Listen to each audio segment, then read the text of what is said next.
We're going to move on now to our next guest speaker. Kenneth Shropshire is with us. Kenneth is the Adidas Distinguished Professor of Global Sport at Arizona State University, also the CEO of the Global Sport Institute, longtime professor at Wharton School of the University of Pennsylvania, where he is now the endowed emeritus professor. Ken is an author. What isn't Ken? Ken is many different parts, and it's great to have you with us and taking on a very challenging topic here, the miseducation of the college athlete. Ladies and gentlemen, I'm sure you'll give a big warm welcome to Kenneth Shropshire.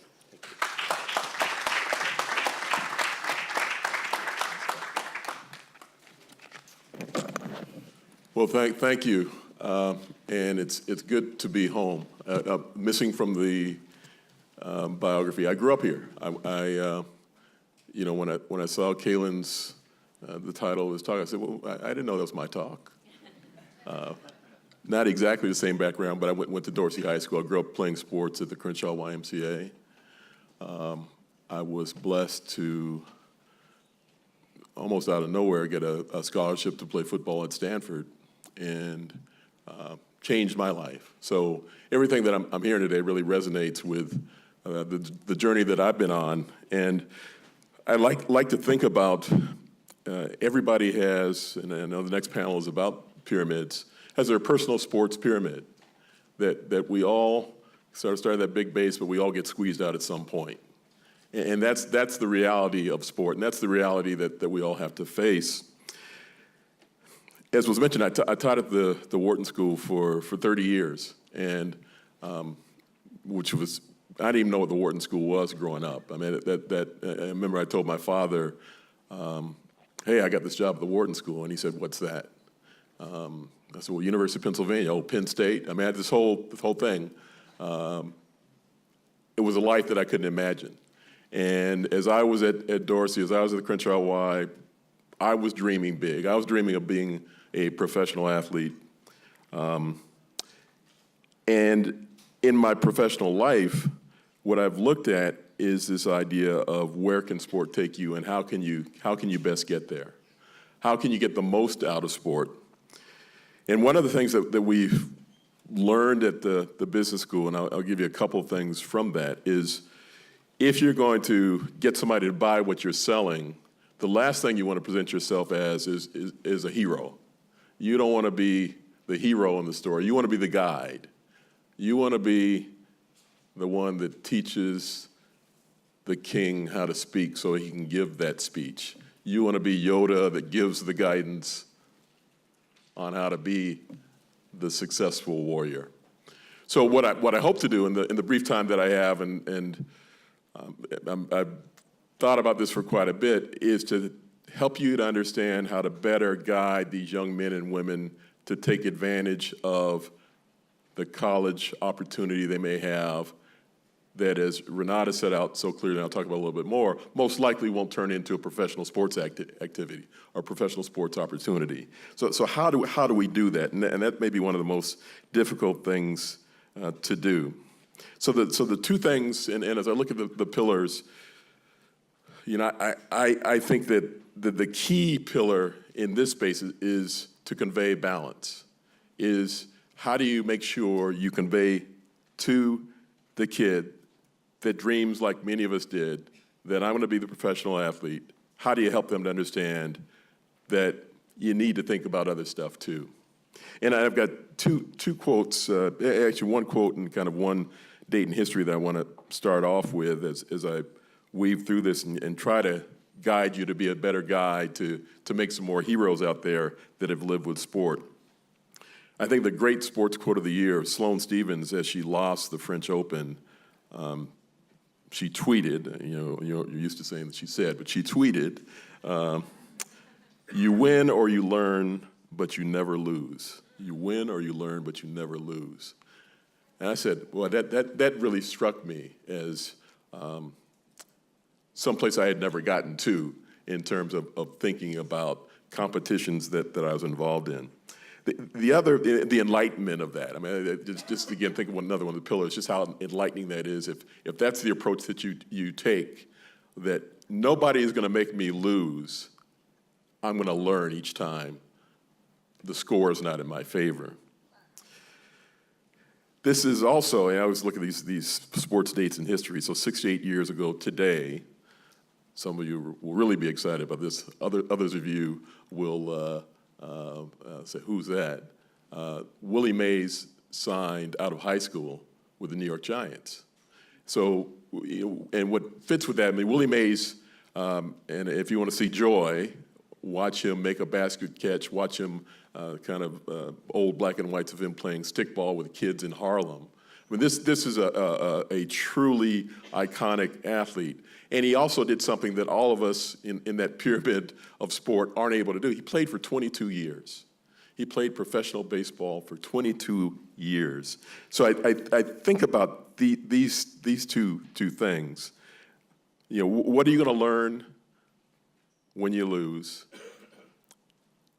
And none of us is going to be Willie Mays. I mean, it's the exception that you're going to have that opportunity to play forever. And then even Willie Mays had to transition when he was done, and he had a very difficult transition. Even Willie Mays had to transition out of the game. And think of your favorite players of today. I mean, we're watching Jeter do what he's doing. I mean, everybody has to find another way, no matter how much money you have. And we'll talk about it a bit more in a moment. The NCAA has a great publication that's out there. It's called When the Playing Days End.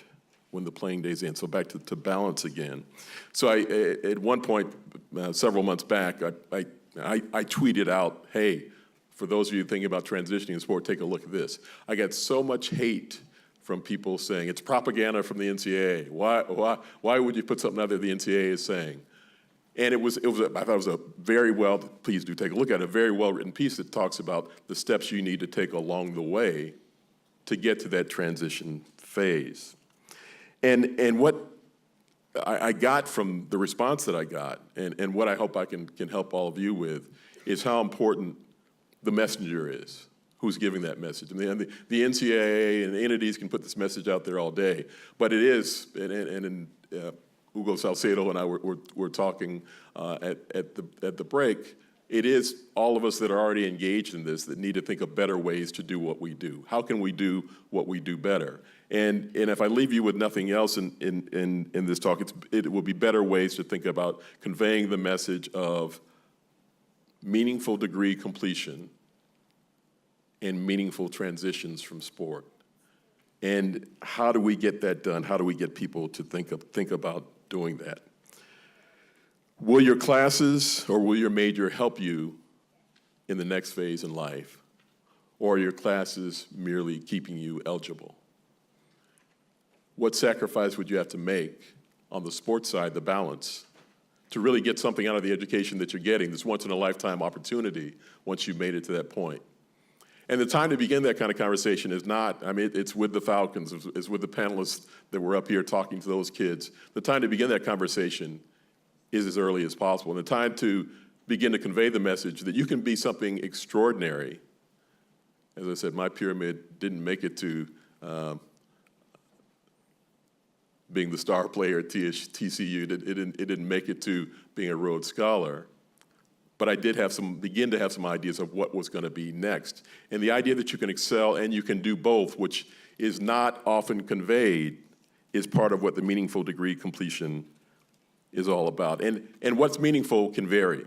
What's meaningful is not something that's going to be the same for everybody. So I wouldn't belittle any degree, and it could be something that you just enjoy. It could be something that leads to the next step, that sets you up to have the next major. The data that Renata talked about, I just want to add a couple of other pieces to it. I mean, I think all of us know that it's 2-3% go on to the pros out of the 480,000 people that are participating in college sports. So it's not going to happen. I mean, you should have the excitement, encouragement, and the dream that it will, but you should at the same time find a way to balance and figure out, well, what if it does not? The greatest percentage of possibility comes in baseball. Some of you may know that, 9.5%. And part of that is because there's so many minor league baseball opportunities that are out there. The lowest percentage, most are around that 2%, the 1.4% for soccer. Of all things, as the World Cup goes on, even with all the global opportunities, it just has not happened. The graduation rate, the percentage that's out there is about 80% of athletes graduate, which sounds tremendous. The number dips dramatically for athletes of color, and it dips even more dramatically if you look at the degrees that the athletes are even receiving and say, is this somebody that remained eligible, or is this somebody that's really moving on to the next step? So if you think about it too, 25% of athletes not graduating is not a good thing. 20 to 25% of people not graduating this opportunity to get this free degree is not a good thing. So how do we inspire? I think the catch-22, the trick bag is, if you're going to be successful in sport, any minute you spend not training is a minute you spend preparing to lose. And to engage in that issue of, well, any minute you spend not preparing for the rest of your life is a minute you spend not preparing for the rest of your life. Can you tie those two conversations in? And part of it is for you to figure out the best way to convey that. My household is the craziest sports household you can imagine. I told you my story. My pyramid kind of squeezed out sophomore year. I ended up being a great bag holder at Stanford for the next 4. I got paid, so I continued to stay out there as long as possible. I had a chance to think about what was next in my life. My wife ended up being a professional tennis player coming out of Stanford. She's NCAA doubles champion. My daughter was a varsity squash player. My son is a professional tennis player, went to Northwestern. He's playing in Calgary today. He got his degree from Northwestern. My wife, we have been having what I like to label, this is the other talk with him for the past 5 years. And it is the most difficult talk to have, that if it doesn't happen, what are you going to do? When every other conversation that he has for his success is about every tennis next step possible, that who is it that has the conversation? Who is it that has the talk about what the next step should be? So to begin to think about what that talk will be. In terms of degrees, why are they important? I mean, add to the talk. So we got through that part. He did get the degree. Why are degrees important? I mean, certainly for this whole transition piece, having a degree is going to make you better off. The monetary number, there are all kinds of studies out there. For sure in your lifetime, you will make at least $1 million more if you have a degree versus people who don't. And unless you end up in that 2%, you're not going to make a number that's going to top that unless you get the degree. The other thing, and I usually combine this conversation with all the conversations that are out there about paying student athletes. And what I say is, I have no problem with that at all, but we have bigger problems than thinking about conveying a few $1,000s over 4 years. If dollars are available, and they are from the new media deals and the like, the focus should be on making sure meaningful degrees are delivered and making sure transition is focused on in the way that it should be focused on for these college athletes. People with degrees make $1 million more, they're happier, they're healthier, they have better children. All these studies very dramatically show this. In terms of successful transition, as I begin to close out, I want to convey something that all of you can think about. And I think the idea of figuring out what talk you can give about the importance of the degree is a lot easier for people. But the idea of beginning to talk about transition, I say my son's playing in Calgary, he's probably playing right now, playing a singles match. Right before the match is probably not the right time to say, well, what are you going to do next? If he wins, can you ease in the conversation something? If he loses, do you provide it? So it's going to be an individual conversation each time about how you do it. Elijah Anderson, a great sociology professor, one of the greatest in the country, wrote a couple of books, Code of the Streets and A Place on the Corner. While I was at Wharton, for 25 years, he and I would go to lunch once a week, and we'd play kind of some nerdy professor games and try to solve some problems. One lunch that I remember very explicitly was one where the question we were asking each other is, what's the one word that can predict success for youth? What is it that can make somebody successful? What is it that we see? What in all the studies we do, all these kids we know, what is it? And he came up with the word in the end, and this has been years, and I bought into it, and I think in a lot of ways, again, on the panel there, it's being talked about a lot, the word, what can give somebody success that otherwise would not allow them to get somewhere else, exposure. And the idea of transitioning, you cannot transition, you cannot get to the next level if all you know is X's and O's in the weight room. So the idea of coming up with as many possibilities as possible to expose kids to what might be next, to see something they've never seen before. You can imagine, but you can imagine better if you have some idea of what might possibly be on the horizon. So back to the balance piece and thinking about the kinds of things that can do, and I just wrote a book about this topic, so I'm not trying to sell my book, but long laundry lists of ways to think about things that can be done to help the athlete get to the next step. Those include pre- and post-academic boot camps before they start playing in college. What kinds of things can you do to tell them about what academics are really all about? Job shadowing, internships. The NFL has just started doing something with players coming in and leaving the league called a business combine, where they go and meet business executives and they learn about business. An exit boot camp, mini courses on things that you may not learn about business email, giving speeches and all that sort of thing. So the final pieces that I want you to think about, and this really ties in with the enlightenment piece of all this, is how do you convey, as Sloan, I think after every loss, the one lesson, if you don't learn anything else, after every loss, the message that should come to you, besides, I'm not gonna be Willie Mays, is this sport thing will not last forever. This sport thing will not last forever. So what is it that I'm gonna do? You'll be pushed out of the tip of your personal pyramid at some point.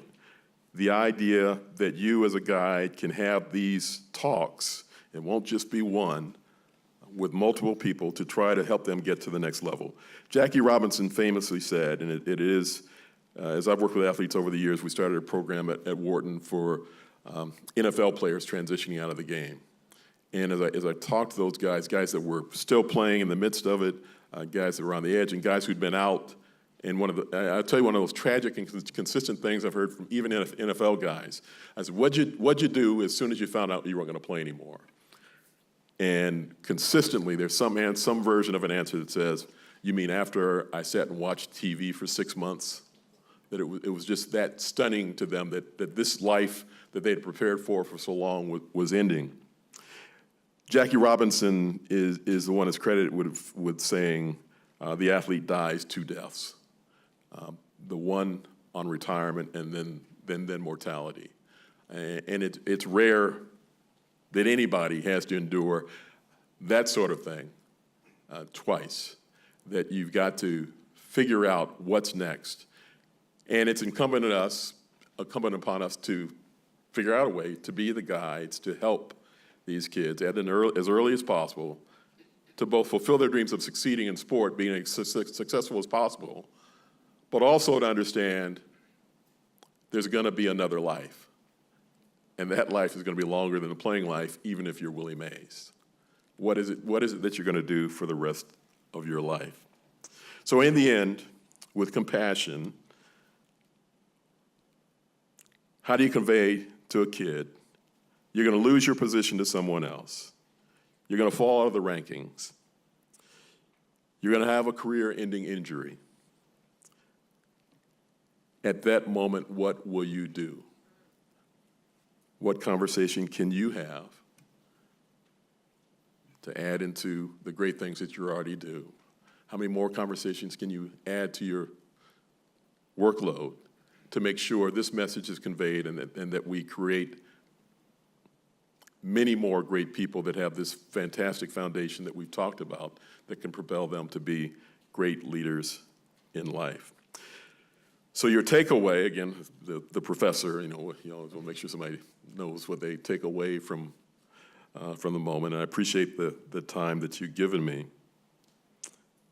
You want to look for ways to guide kids to this path by using sports, to find a way to deliver to kids the need for balance, to make sure that they understand that meaningful degrees, there's one opportunity to do it, there are a lot of reasons to do it, and to help them transition into real life and to understand the joy and love that a real life can provide if you've planned it out. So wish me luck in talking to my son. I'll be around the next couple of days and appreciate whatever guidance you can provide me, but I'm also happy to talk with you about your institutions and ways you can include some of these different thoughts to help kids obtain these degrees, to understand the importance, and also to focus on the transition into real life. Thank you.